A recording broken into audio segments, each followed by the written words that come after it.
আসসালামু আলাইকুম। আশা করি সকলে ভালো আছেন। তো ছোট্ট একটা ভিডিও করব। সেটা হচ্ছে আমরা আপনাদেরকে এই সিজনে তরমুজের বীজ দিয়েছিলাম। অনেক মানুষ খুচরা বীজ নিয়েছিলেন। বেশিরভাগ মানুষ খুচরা বীজ নিয়েছিলেন। বাণিজ্যিক চাষের জন্য খুব কম পরিমাণে মানুষ নিছেন। তো এদের মধ্য থেকে অনেকেই রিভিউ দিছেন। অনেকের কাছে ফল সেট হইছে, অনেকের কাছে ফল সেট হইতেছে। অনেকের আবার গুটি নষ্ট হয়ে গেছে মাছি পোকার আক্রমণে। হুল ফুটাইছে মাছি পোকায়। হ্যাঁ, বিভিন্ন জাতের নিছেন। এর মধ্যে আমাদের কালিয়াকৈরের সোহেল ভাই, উনার গুটি নষ্ট হয়ে গেছে মাছি পোকার আক্রমণে। তারপরে রাজবাড়ির আরিফ ভাই, উনার কাছে গুটি সমেত ধরা শুরু হয়েছে। তারপরে আপনার হচ্ছে আরো কিছু কৃষক আছেন। এই যে আমাদের কালীহাতির একজনের আছেন, ওনার হচ্ছে গুটি ধরা শুরু হয়েছে। আরেকজন আছে ময়মনসিংহের আছেন, ওনার গুটি ধরা শুরু হয়েছে। বললে অনেকগুলো বলা যাবে। হ্যাঁ, এই আমি যে আলোচনায় যাইতে চাইতেছি যে আপনারা যারা তরমুজ চাষ করছিলেন, আমরা তীব্র শীতে এমন কিছু অঞ্চলে তরমুজের বীজ দিয়েছিলাম যেগুলোতে শীতে তরমুজ চাষ করা হয় না। তো সকল কৃষকের নাম্বার আমাদের কাছে নাই। আপনারা কাইন্ডলি একটু আমাদেরকে জানাবেন হোয়াটসঅ্যাপে, অথবা এখানে কমেন্ট করে হোয়াটসঅ্যাপে জানাইন, সেটা ভালো হবে। ছোট ভিডিও দিয়েন অথবা ছবি দিয়েন যে আপনাদের তরমুজের জমির কি অবস্থা। যারা জীবনেও কোনো মানে শীতের সময় জীবনেও কখনো তরমুজ চাষ হইতে দেখেন নাই নিজের এলাকায়, কিন্তু নিজে সাহস করে করছেন। এমন কিছু এলাকায় আমরা তরমুজের বীজ দিচ্ছি। তো আপনারা জানাবেন যে তরমুজ আপনাদের অবস্থা কি, কেমন হয়েছে, ফলাফল কি। আর হচ্ছে যারা হচ্ছে শশা বা করলার জমিতে নিজেরা খাওয়ার জন্য 2-4টা তরমুজের বীজ দিছিলেন, বা 10-20টা তরমুজের বীজ নিয়ে নিজেরা খাওয়ার জন্য লাগাইছিলেন, তাদের তরমুজের কি অবস্থা এটা আমাদেরকে আপডেট জানাবেন।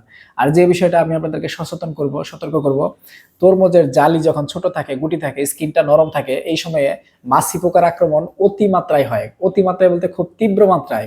হ্যাঁ, এটার জন্য হচ্ছে সেক্সপেরিমেন্ট ট্র্যাপ ব্যবহার করতে হয়।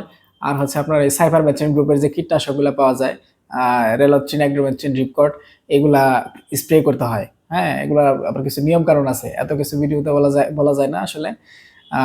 আপনারা যারা আমাদের কাছ থেকে বীজ নিয়েছিলেন, আপনাদের অবস্থা জানাবেন, এবং কোনো পরামর্শের প্রয়োজন হলে আপনারা যোগাযোগ করবেন অবশ্যই। আর আহ, আর হচ্ছে যে বিষয়টা আমি বলবো, আপনারা যে আপনারা ওই শীতের সময় তরমুজের বীজ নিয়েছিলেন নিজেরা খাওয়ার জন্য, যারা চাষ করছিলেন খুচরা, এখন যারা আবার নতুন করে যে কোনো বীজ দিবেন, এগুলোর সাথে আপনারা কিন্তু সাম্মামের বীজ নিতে পারেন। আমরা কিন্তু খুচরা সাম্মামের বীজ বিক্রি করতেছি। বিভিন্ন জাতের আছে, আবার হচ্ছে বিভিন্ন জাতের তরমুজের বীজও বিক্রি করতেছি।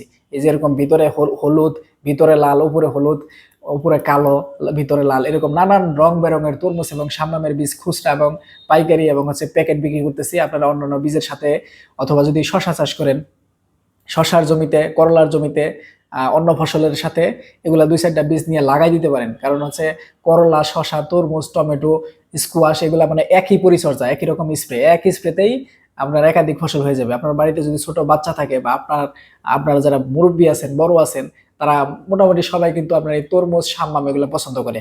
তো অন্যান্য বীজের সাথে আপনারা এই তরমুজ, সাম্মাম এগুলোর বীজ নিয়ে নিজেরা 2-4টা লাগাবেন।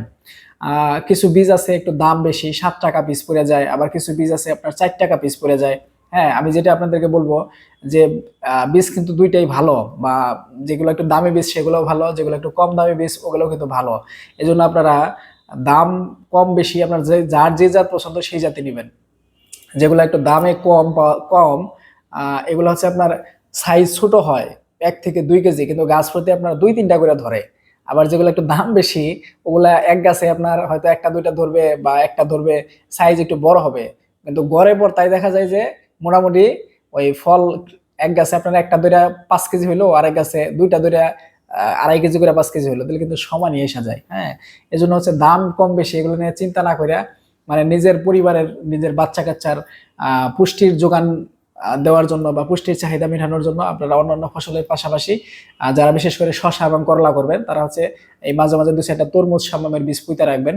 আশা করি যে আপনারা ভালো ফল পাবেন। হ্যাঁ, আর হচ্ছে আপনার আহ এই তরমুজ আপনাদের যারা নিছিলেন, তাদের তরমুজের ফলন কেমন হয়েছে এটা আমাকে জানাবেন। আমি একটু জানতে চাই, দেখতে চাই যে আমার কৃষক ভাইরা যে বীজ নিল, তারা সেটা নিয়ে উপকৃত হইতেছে কিনা।